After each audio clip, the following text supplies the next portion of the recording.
Yet again, another chapter on the same day, just after the previous all about the Limniads. So yes, pattern forming, but this one is the finale, baby, yeah! It's a nice ending to the story, and tomorrow will be a new one.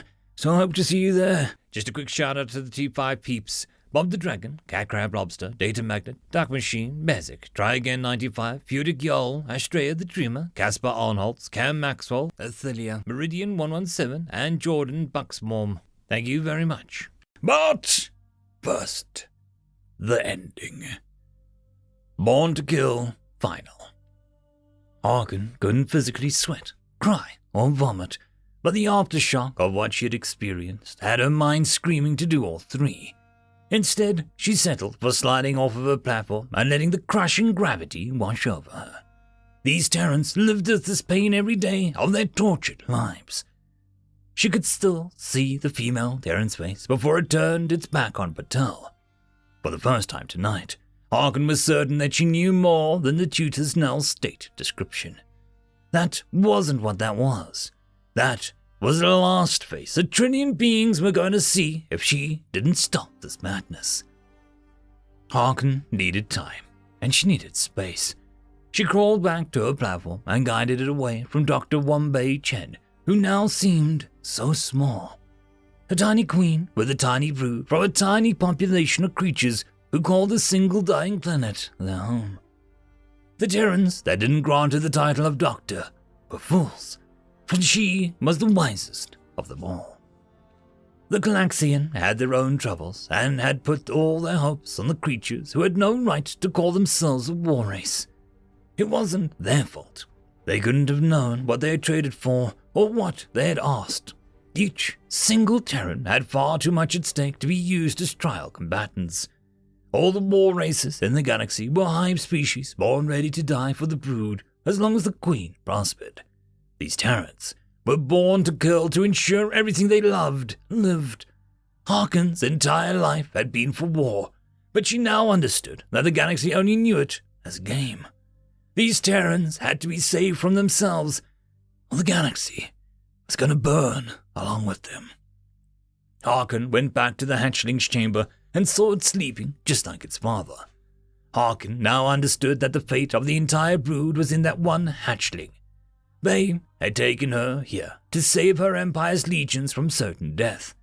Harkin was going to repay her if she had to march her own brood into the empire's Queen of Queens hive. She left the room and took the tutor off the table with the still sleeping Bay.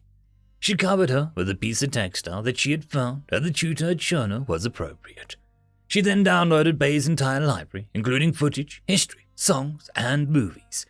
The tutor had no trouble performing its tasks. Harkin felt guilty for taking it, but she was going to need it for her mission.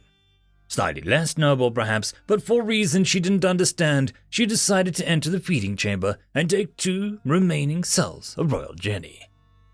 By the time she had returned to her shuttle bay, the tutor had summoned her shuttle using Bay's authority, and the tutor's total disregard for authorization protocols.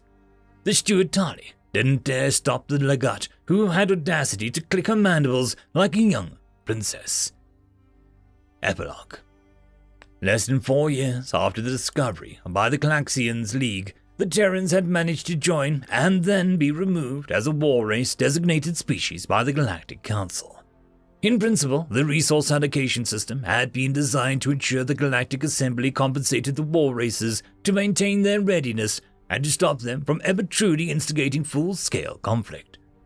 That purpose had been wise when it was written eons ago, but it could not have predicted the Terrans. In recognition of the Terrans' value as a war race, but the devastating results of including them in the trials, they were instead played to maintain their own peace. Should a time ever come when an outside force threatened the galaxy, they would be called. That act became known as the Terran Deterrent. All of this was instigated by a Legat that had somehow matured into a minor queen halfway through her life cycle. She had, with an unwavering commitment, gone so far as to instigate a mutiny on a small trial conflict fleet and took it to the heart of her own empire to demand an audience with her own Queen of Queens.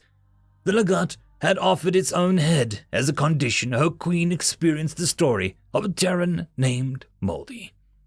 The Queen declined her head after being witness to the rage of Moldy.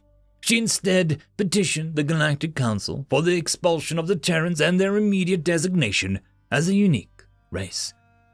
An amendment to the war trial system ensured that the Terrans would be well compensated to find other ambitions.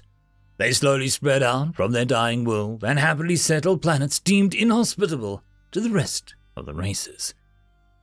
In time, the Terrans would become valued members of the Council, skilled diplomats, traders, artists, and healers. But they would never again play in the war games the rest of the races dabbled in. In principle, they would only intervene in the event of an external war or internal civil war, but this has never come to pass. End of story. And that, my friends, concludes this video. I hope that you enjoyed. There are links down below, both to support this channel and for the author of this fiction. Anyways, I hope you all have a fantastic one, and I'll see you next time. Cheers.